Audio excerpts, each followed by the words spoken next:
நீங்க என்னைக்காவது டாக்டர்ஸ்க்கு எப்படி இன்சூரன்ஸ் கிட்ட இருந்து பேமெண்ட் ட்ரான்ஸ்ஃபர் ஆகுதுன்னு நினைச்சு பார்த்திருக்கீங்களா?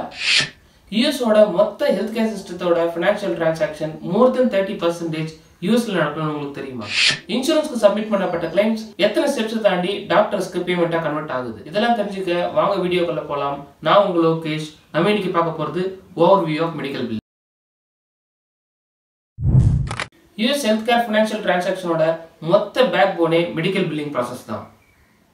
பேமெண்ட் ரீஇன்வெஸ்ட்மென்ட்காக மெடிக்கல் சர்வீஸை ஒரு ஸ்டாண்டர்டைஸ் கோட்ஸா கன்வெர்ட் பண்ற ப்ராசஸோட பேர் தான் மெடிக்கல் பில்லிங். இந்த ப்ராசஸ்ல health care providers, insurance companies, patients 3 பேர் கீ ரோல் ப்ளே பண்றாங்க. மெடிக்கல் பில்லிங்ல இருக்கிற ஒரு முக்கியமான பார்ட் தான் கோடிங். ஸோ டாக்டர் ப்ரொவைட் பண்ண மெடிக்கல் சர்வீஸை ஒரு ஸ்டாண்டர்டைஸ் கோட்ஸா சிபிடிஸாவும் ஐசிடிஸாவும் கன்வெர்ட் பண்ற ப்ராசஸ் மெடிக்கல் கோடிங். ஒரு பர்ஃபெக்ட் காம்பினேஷன் ஆஃப் கோட்ஸ் மட்டும்தான் ஸ்மூத் பில்லிங்கையும் பேமெண்ட் ரீஇன்வெஸ்ட்மெண்ட்டும் வாங்கி தரக்கூடியது. அப்படி டிரான்ஸ்லேட் பண்ணப்பட்ட மெடிக்கல் கோட்ஸை பேஷண்ட் இன்ஃபர்மேஷனோட சேர்த்து சப்மிட் பண்ற ப்ராசஸ் தான் கிளைம் சப்மிஷன்.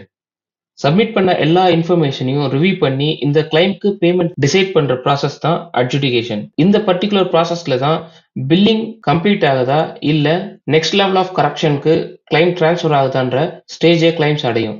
அப்படி இன்சூரன்ஸ் கம்பெனி மூலமா ரிவ்யூ பண்ணப்பட்ட கிளைம் பேமெண்ட் ஆயிடுச்சுன்னா பேமெண்ட் டீமுக்கு டிரான்ஸ்ஃபர் ஆகி பேமெண்ட் போஸ்ட் பண்றதுக்காக ப்ராசஸ் ஆகும். இன்கேஸ் பேஷண்ட் ஷேர் ஏதாவது இருந்தா பேஷண்ட்க்கு கடைசியா பில் ஆகும். அப்படி இல்லாம பேமெண்ட் ஆகாம டினையல் கன்வெர்ட் ஆச்சுன்னா next level of AR analyst அந்த கிளைமை ரிவ்யூ பண்ணி ஃபர்தர் கரெக்ஷனுக்கு எடுத்துட்டு போவாங்க. இந்தியாவில் இருக்கிற ஸ்கில்டு ஒர்க் ஃபோர்ஸும் காஸ்ட் எஃபிஷியன்சியா இருக்கிற சிச்சுவேஷனும் இந்த ஒர்க்கை எப்பவுமே டிமாண்ட்ல வச்சிருக்கு. மெடிக்கல் பில்லிங் ப்ராசஸோட ஒரு சின்ன ஓவர்வியூ தான் இந்த வீடியோ. கண்டிப்பா இந்த இன்ஃபர்மேஷன் உங்களுக்கு யூஸ்ஃபுல்லா இருந்திருக்கும்னு நினைக்கிறேன். இந்த மெடிக்கல் பில்லிங் ஜாப்ல ஜாயின் பண்ணணும்னு நினைக்கிறவங்களும் சரி, மெடிக்கல் பில்லிங் ப்ராசஸ்ல இருக்கிற இன்டெப்த் நாலேஜ் தெரிஞ்சுக்கணும்னு நினைக்கிறவங்களும் சரி, கண்டிப்பா என் சேனலை ஃபாலோ பண்ணுங்க. Thank you so much. நெக்ஸ்ட் வீடியோல பார்க்கலாம். நான் உங்க லோகேஷ். பை.